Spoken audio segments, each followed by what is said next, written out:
good morning, a good day, or an evening. It depends where you are. Welcome to everybody. My new broadcast of Waiting on God. This is Reverend Yeti. I'm going to give you today the true place of the creature.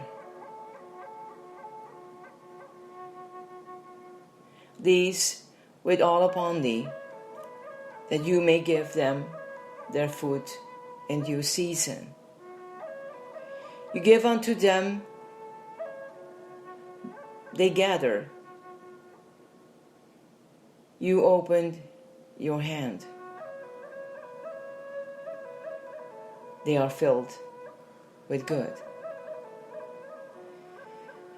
In praise of the Creator, this psalm, it's Psalm 104, verses 27 to 28, speaks of the birds and the beasts of the forest, of the young lions and man going to his work. And I want to say again, man, we speak about humanity. And the great seas wherein innumerable things creep, both small and great beasts. It sums up the relationship of all creation to its Creator and its continuous and universal dependence upon Him in the one statement. These wait all upon you. Just as much as it is God's work to create, it is His work to maintain. As implausible as the idea is that the creature could create itself, so is the notion that it's left to provide for itself. The whole creation is ruled by the one unaltered law of the waiting upon God.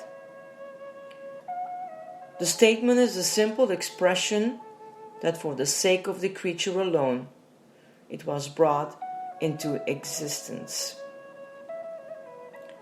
The very groundwork of its constitution. The one reason that God gave life to creatures was that in them He might prove and show His wisdom, power, and goodness. That in His being their life and happiness, He might pour forth unto them the riches of His goodness and power.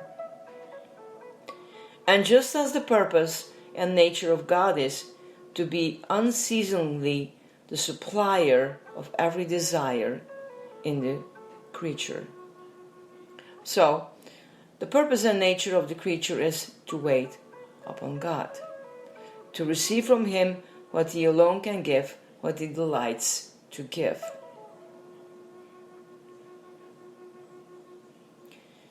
If we are to comprehend what waiting on God should be to the believer, to practice it, and to experience its blessedness, we must begin at the beginning and see the deep wisdom of the call that comes to us.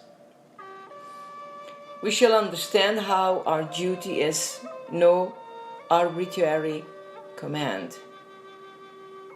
We shall see how it is not only rendered necessary by our sin and helplessness, but it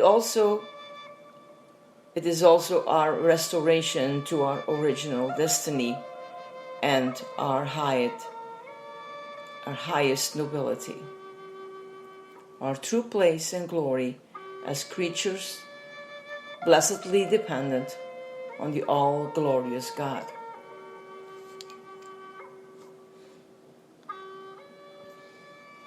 When our eyes are open to this precious truth, all nature will become a preacher and will remind us of the relationship that was founded in creation, but now implemented in grace. As we read this psalm and learn to look upon all life in nature as continually maintained by God Himself, waiting on God will be realized as the very necessity of our being.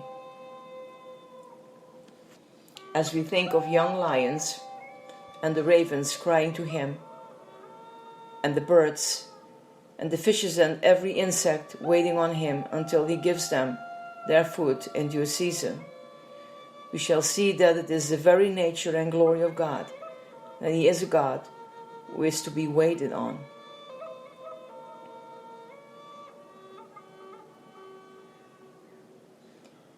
Every thought of what nature is and what God is will give new force to the call.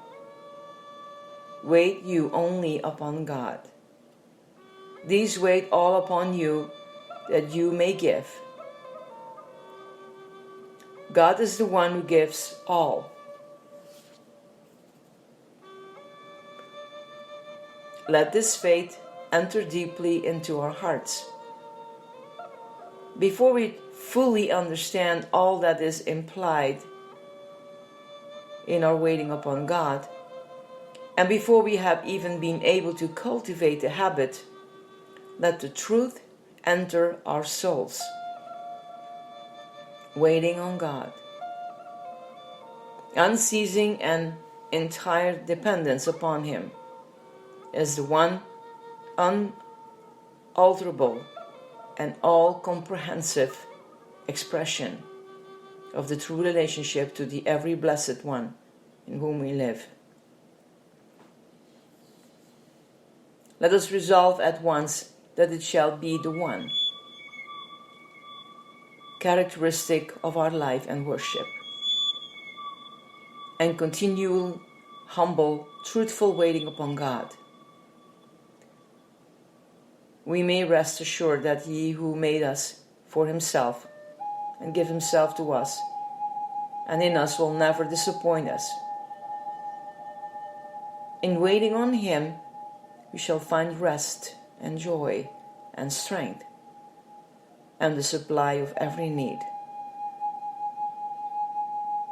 My soul waits only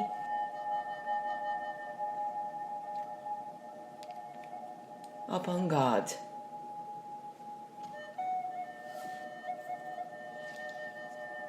May God bless you. May He bring you to an understanding of who He is. And maybe you say, well, I know so much already about God. Well, I leave you with that thought. But I encourage you to dig deeper and to open yourself more to this wonderful God. Have a blessed weekend. May you have joy in these days to come. Maybe you don't have to work, maybe you have to. But find time to rest